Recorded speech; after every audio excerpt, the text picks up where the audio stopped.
Dana knew the knife was coming the second she saw the intern in her doorway, wearing heels too expensive for someone on a university payroll, and smiling like she'd already picked out curtains for Dana's office. Mitch said I should just hang with you today, the girl chirped, clutching a cold brew like it was her emotional support animal. Her name was Emily.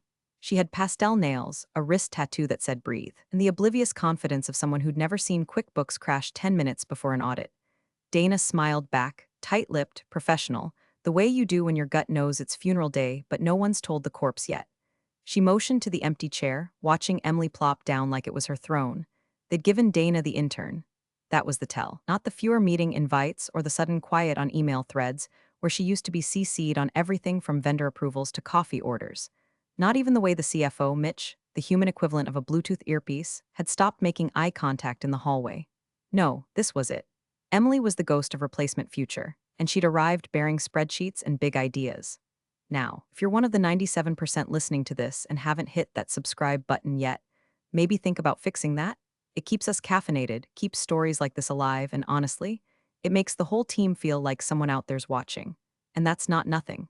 Anyway, Dana didn't panic. She did what any woman who'd survived 3 mergers, 2 accounting software overhauls, and a CFO who once tried to deduct his yacht gas as a client acquisition expense would do. She stayed quiet and watched as Emily shadowed her like a baby duck in Zara Flats, watched as the CEO made a speech about leaner strategy and vision realignment at the quarterly meeting, and managed to thank every department except finance. Watched as her office nameplate was missing one morning and quietly replaced with interim financial analyst Emily B. By noon, she didn't cry in the bathroom. She didn't scream into a pillow. She went home that night, opened a fresh bottle of Trader Joe's Cabernet, and backed up everything to her private drive. Labeled, indexed, cross-referenced. She left behind breadcrumbs so sharp they could cut a vein if you grabbed them wrong. But no booby traps, that wasn't Dana's style. The CFO thought she was too expensive. Too legacy. He said it to her face, actually, grinning like he was announcing a new gym membership plan. Emily's younger, cheaper, and better at Excel, he said. It's not personal. Dana smiled. Of course not, she replied, filing that moment into a mental folder marked use later. Her last week was a parade of forced smiles and fake gratitude. She handed off quarterly reports half-finished, knowing full well the macros would break the second someone tried to override cell protections. She left post-its on drawers with things like password.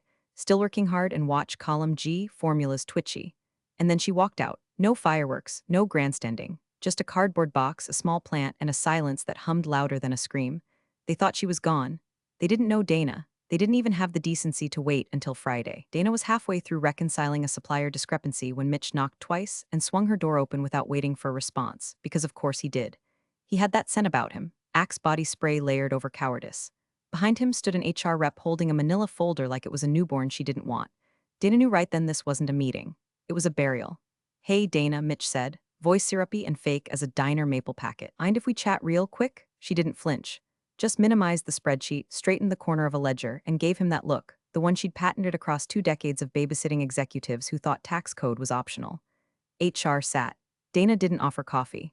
Things are shifting fast, Mitch began, launching into one of his breathless monologues about vision and agility and aligning with scalable solutions. She tuned out around the part where he said transitioned.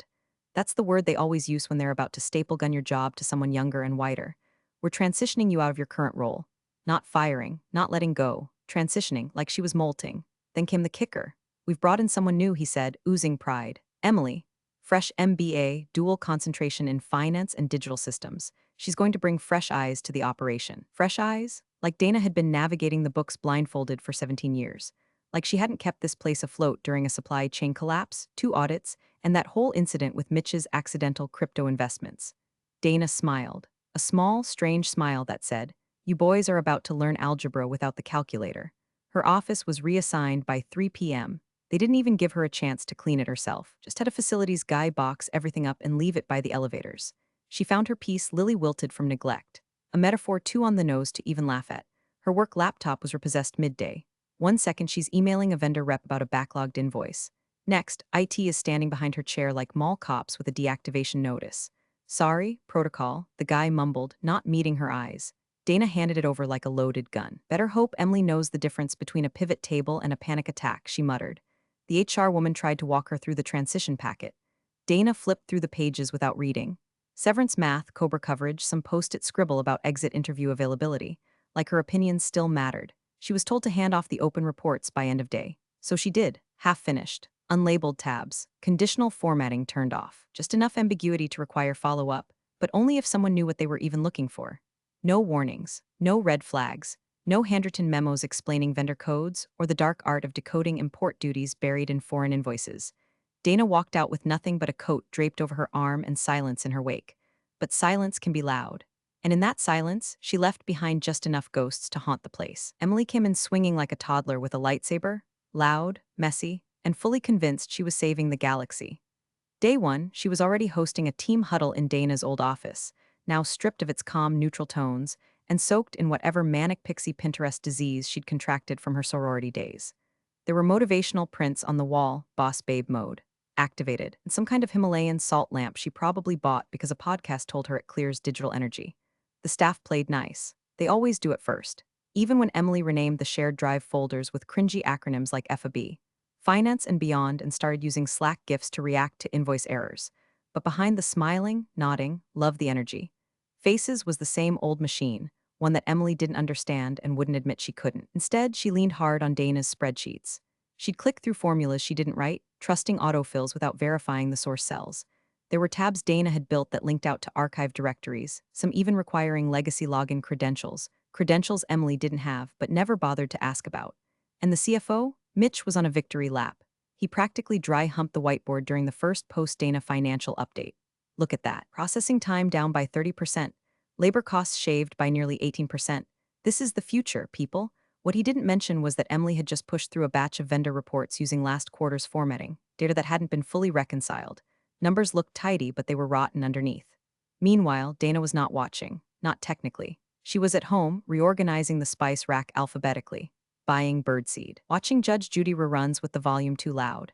And yet her phone buzzed. LinkedIn message from Corey, the junior accountant, the kid who used to bring her cold brew after tax season and who once cried in her office because he couldn't figure out freight reconciliation. Sweet kid, a little dim but sweet. Hey Dana, random Q, did you mean to leave this flag on the vendor report? The disclosure tab has a weird note. No worries if not. Just look kinda off. Hope you're doing well. She read it 3 times, smiled, didn't answer. There was something almost indulgent about it all, like watching a bad sequel try to recreate your masterpiece but with a cheaper budget and worse lighting. Let them flail. Let Mitch high-five himself into oblivion. Let Emily keep clicking accept changes on formulas she didn't recognize. Dana didn't need revenge. Not yet. She just needed patience. And that, unlike Emily's salt lamp, actually worked. The first tremor was a bounced payment. Vendor out of Milwaukee, mid-tier supplier, rubber molding for the assembly line. Nothing flashy but critical. They'd been on net 15 terms for over a decade and never missed a beat. Until now. The payment failed. Twice. Emily blamed accounts payable, said something about clerical misfires and back-end errors like she was casting spells instead of doing actual math. She CC'd half the office and ended with a chirpy, "Let's stay proactive, team." AP panicked. Corey, the junior accountant, got called into a Zoom with Mitch where he was grilled like a Costco hot dog. Mitch even used his serious voice, the one reserved for board meetings and parking tickets. Why wasn't this caught earlier? Do you check ledger discrepancies or just assume things line up? Maybe you should stay late tonight and walk me through your process. Corey apologized 12 times in 20 minutes. Meanwhile, the actual problem, the rotted base under Dana's polished structure, kept spreading. Emily was adjusting reports without really understanding them, approving things because the autofill looked close enough, and signing off on disclosure forms she hadn't read past the subject line. The company's compliance software, an aging beast named Concordia, was still rigged with Dana's logic flags, little formulaic minds buried in the back end. They worked like ghosts, subtle, unseen, but screaming the moment someone tried to cheat the system. Except now, nobody was listening, because Emily, in her infinite wisdom, had submitted a revised vendor disclosure to corporate counsel. She checked the wrong box. A small, easily overlooked one that reclassified certain international imports under the wrong tax exemption. And not a soul caught it. Why would they? Mitch was too busy bragging about how streamlined the department had become under Emily's leadership. Emily was too busy gluing rhinestones onto her iPad case and copy-pasting from last quarter's templates. Dana, meanwhile, was deep in her garden shed, sorting screws by diameter. She'd picked up hiking again, took her dog to new trails, learned how to bake sourdough, ruined 3 starters, and finally named the successful one Janet. She lived quiet, not bitter. But every now and then, she'd check the company's 8K filings. Just a glance. She saw the revised vendor list hit the wire, skimmed the new disclosures, stopped when she saw the exemption flag. Wrong box, wrong damn box. Her lips curled, not a smile, not quite, but something close. Dana didn't call, didn't warn, because this wasn't her circus anymore. But she knew exactly how many clowns were in the car. Video hit LinkedIn before the actual employees even saw it. Mitch, standing in front of a blue-silver backdrop that looked like someone had murdered a tech convention, beamed into the camera like a proud stepdad announcing he'd learned how to microwave salmon. "We are thrilled to announce a strategic partnership with Traceline Global," he said, arms flailing like he was conducting an invisible orchestra. "This is a bold new chapter in our supply chain innovation story." Translation: they were importing materials from a Chinese subcontractor with a history of creative customs reporting. Traceline was cheap, fast, and came with all the regulatory risk of an unlicensed tattoo parlor. Dana watched the video from her kitchen, one AirPod in, sipping coffee she'd ground herself. She paused at the 2:31 mark. Mitch used the phrase zero disruption guarantee, while Emily stood behind him nodding so hard her head looked detachable. Dana raised an eyebrow, not in shock, just the way a former firefighter might nod at a flickering outlet. She smelled smoke. She opened her laptop, logged into Concordia using the guest-level credentials that someone had forgotten to deactivate. Not malicious, just sloppy. And Concordia, bless her cranky little silicon heart, had done her job. At 3:17 a.m. that morning, an automated alert had gone out to a flagged contact at the IRS liaison office. Category: Foreign Vendor Disclosure Discrepancy Inconsistency with Prior Period Classification. Dana didn't need to open the file to know exactly what it said. She already had it memorized. Emily had sent the wrong form. The box was still checked wrong. Traceline's entire classification now fell under non-taxable supply chain inputs, which, surprise, was a violation when the majority of goods were final stage products. That mistake? It was the kind the IRS doesn't giggle about over brunch, and yet Dana didn't gloat. She closed her laptop, took her dog out for a walk, trimmed the deadheads off her daisies, made lasagna, let the afternoon pass like a breeze over a sealed trapdoor. The email came at 6:42 p.m. Subject: quick chat. "Hi Dana, hope you're enjoying your time post-transition. I'm with the corporate legal team. We're doing a quick compliance refresh and realized there were a few legacy systems you manage that might need clarification. Totally informal, just wondering if we could pick your brain." She read it twice. The tone was cheerful, desperate, trying too hard, like someone ringing the doorbell with a smile and smoke behind their back. She didn't reply. Not yet. Instead, she poured a glass of wine, clicked on the company's careers page, noted the sudden listing for temporary financial compliance consultant. They hadn't named her, but the shape of the hole was unmistakably Dana-shaped. She swirled her glass, took a slow sip, and stared out the window. They were still digging, and they hadn't hit the bodies yet. It hit on a Thursday morning, right between Emily's almond milk latte run and Mitch's second self-congratulatory forecast meeting. The company's main operating account was frozen. Not paused. Not flagged. Frozen. Vendors couldn't pull payments. Payroll bounced. Even the janitorial service called in a panic because their invoice portal showed account inaccessible. The staff Slack thread, usually filled with boomerangs of dogs and ties and Emily's passive-aggressive gifs, lit up like a Christmas meth lab. By 9:13 a.m., HR had suspended all direct deposit processing. By 10:02, the finance team was in full collapse. Corey, bless his overworked soul, was dry heaving into a trash can. Emily, found locked in the third-floor bathroom stall, mascara melting, whispering to her mom on speakerphone, "I don't know what I did wrong. It was just one checkbox." Meanwhile, Mitch had gone full Wall Street meltdown, pacing the glass conference room, jabbing his Bluetooth like he thought the IRS might be scared of his decibel level. "You need to unfuck this right now, Shelley. We're talking millions."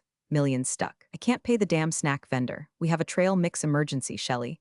And then came the meeting with the CEO. Poor bastard. He walked into the war room looking like a man who'd just been told his Tesla was keyed by God. "Who the hell is Emily B?" he asked, flipping through a compliance binder someone had panic printed that morning.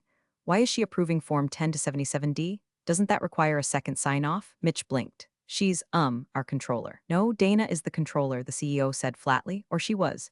She built this entire system. Who authorized the switch?"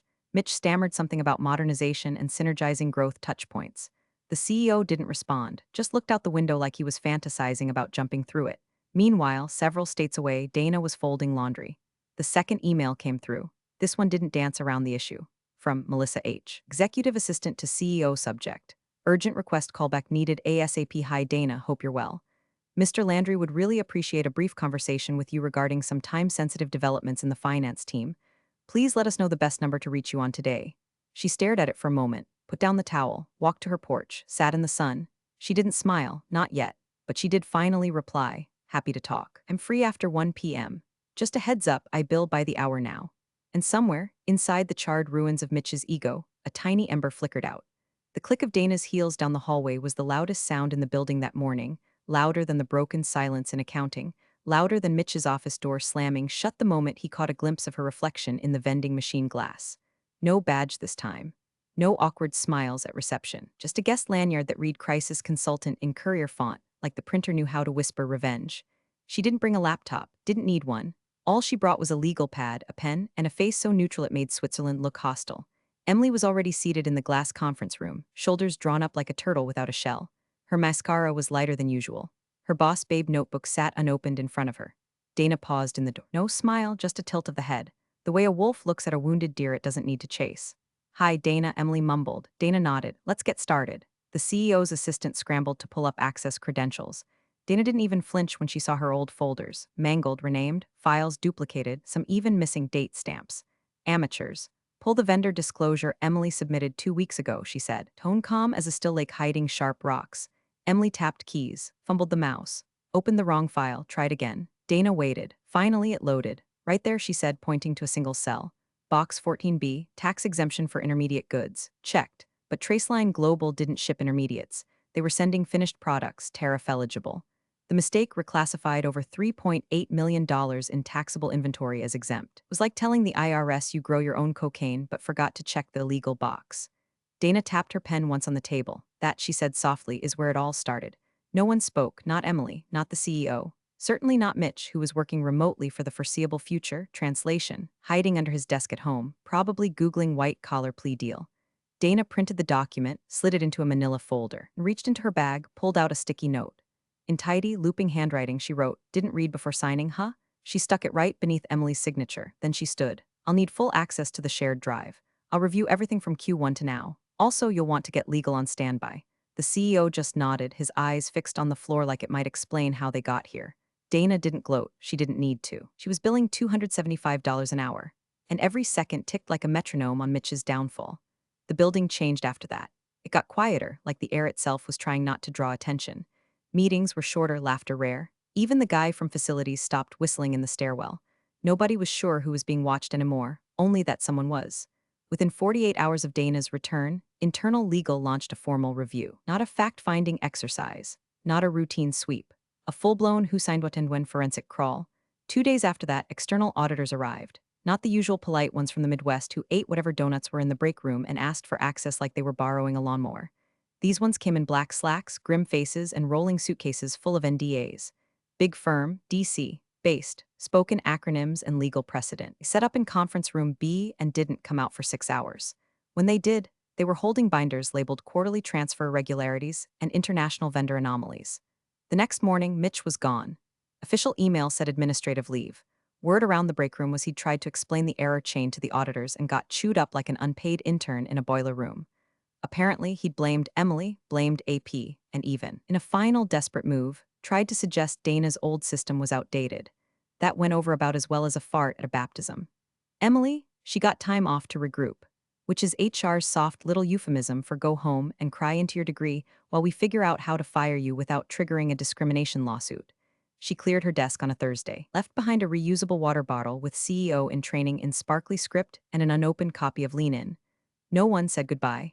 As for Dana, she didn't rub salt, didn't strut, just kept showing up 3 days a week, laptop now issued by legal, access credentials upgraded to full admin. She reviewed over 1,400 documents in 6 days, found 4 more compliance gaps, 3 billing anomalies, and 1 offshore vendor using a shell company address listed as Suite 2C, Coconut Alley. The CEO sent out an all-staff email with the subject line, turning the page together. Buried 4 paragraphs down, it read, "We'd like to extend our gratitude to Dana K., whose institutional knowledge and professionalism have been invaluable during this transitional period." No apology, no flowers, but Dana didn't need either. She printed the email, slipped it into a folder, filed it next to her severance agreement. That night she made soup, opened the windows, let the breeze in, no gloating, just that strange, hard-earned kind of peace that smells like tomato, basil, and quiet victory. The kind you only get after watching the machine that spit you out choke on its own bolts. The check came in a nondescript white envelope. No logo, no letter. Just her name typed out in sterile black ink and a number that made Dana blink twice before folding it neatly into her wallet. Back pay for her unused PTO. Every last dime of her consulting hours, logged with the precision of a tax attorney. And a 6-month retainer labeled ongoing systems support, which was corporate speak for please don't let us die while the feds crawl through our colon. She didn't celebrate. She didn't even tell anyone. Instead, she took a walk. Spring had finally kicked winter's teeth in, and Ohio actually smelled like grass again. The kind of day when even the birds seemed smug. She passed the old building, her building once, just as a new audit team was rolling in, binders stacked high like funeral flowers. They looked fresh, optimistic, still believed in systems, still thought facts could speak for themselves. She paused at the crosswalk, watched them badge in one by one. The CFO, still under federal review, according to a hushed LinkedIn whisper from Corey. His profile photo hadn't changed in weeks. No gym selfies, no think piece reposts, just a man digitally vanishing by the hour. Emily, retail accounting, somewhere in Kentucky. Word was she got hired part-time to reconcile till drawers at a grocery chain that still used dot matrix printers. A step down so steep it could have snapped her ankles. Dana didn't laugh. She just adjusted her sunglasses, walked another block, and turned into the FedEx on 4th. The clerk barely looked up as she handed over a small padded envelope, pre-addressed. Recipient, a former coworker, one of the good ones, someone who'd stayed quiet but loyal, and once slipped a note into Dana's purse that said you didn't deserve this. Inside the envelope, a single thumb drive. Label, Legacy Controls V2.0, everything she'd ever built. Every buried tripwire. Every correction, backup, and trigger protocol no one else had ever bothered to learn. Not a threat, a gift. Let the good ones rebuild. She stepped outside into the sun, tipped her face toward it like a sunflower in no rush. A breeze caught her coat just as she turned back for one last glance at the glass-paneled building she used to call hell. And in a voice so quiet it almost didn't matter, Dana whispered, younger, cheaper maybe, better at Excel. Not even close. Then she walked away and didn't look back. Sometimes justice doesn't come from shouting, it comes from knowing exactly which string to pull and waiting until the silence becomes unbearable. There's something powerful about weaponizing your absence, especially when the system thought it could run without you. This story is a masterclass in letting people hang themselves with the rope they proudly cut from your desk. You're the real MVPs of the office jungle. Thanks for watching. Smash that subscribe button, or the coffee pot might just forget your next brew.